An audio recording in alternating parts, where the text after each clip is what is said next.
Je mis mes lunettes de soleil avant de prendre le volant de ma voiture. Allumant le GPS vers ma nouvelle destination. J'ai un métier peu commun. Je suis dévivanteur. Beaucoup me qualifieraient d'assassin, de tueur ou même de monstre. Alors que, au fond, je ne fais rien de mal.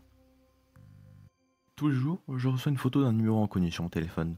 Cette photo montre une personne que je ne connais pas. Enfin, pour moi ce n'est qu'un sac de chair qui bouge, ainsi que son adresse. Je vais voir cette personne, je gagne son amitié, puis une fois le soir venu, je transforme ce sac de chair qui bouge en sac de chair qui ne bouge plus.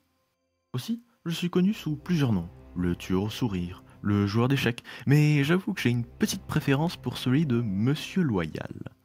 Alors, je vous prierai de m'appeler ainsi. Je stoppe ma voiture. J'étais arrivé à une grande forêt.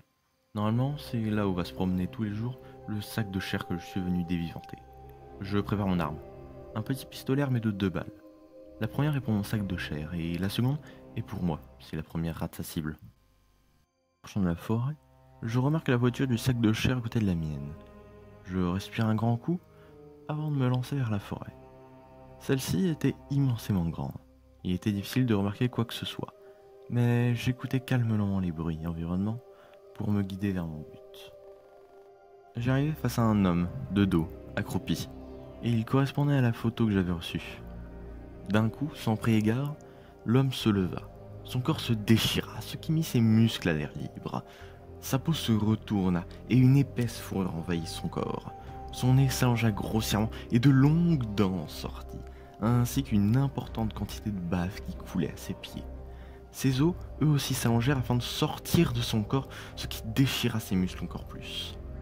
Paralysé devant la transformation grotesque de l'homme, ce nouveau sac de chair se retourna vers moi et une course-poursuite commença entre lui et moi. Il allait vite, bien plus vite que moi, mais j'avais de l'avance et nous arrivions vers la fin de la forêt. Aussitôt débarrassé des arbres qui me gênaient, je glissai au sol, dégaiai un arbre, le mis en joue et d'une vitesse surprenante, la créature s'était avancée à une vitesse supérieure. Je surpris la puissance de ses jambes, de celle-ci, elle se logeait dans son front afin de traverser son cerveau et finit sa course par sortir de la boîte crânienne dans un grand fracas qui m'ébouriffait les poils. La créature se stoppa net, puis tomba à la renverse. Sortis ma bouteille de poche pour y verser goulûment son breuvage dans ma bouche. Du coin de l'œil, je regardais le sac de chair qui, bien heureusement, ne bougeait plus. Soudain, je sentis à nouveau le bruit d'une respiration venant du monstre. Le trou que j'avais mis dans son crâne se reboucha. Le sac de chair qui ne bougeait plus se transforma en sac de chair qui bouge de nouveau. Sans un seul regard pour moi, il s'en alla d'un pas incertain. J'en restais sans voix. Je pensais tout savoir. Un monde de sacs de chair venait de s'écrouler.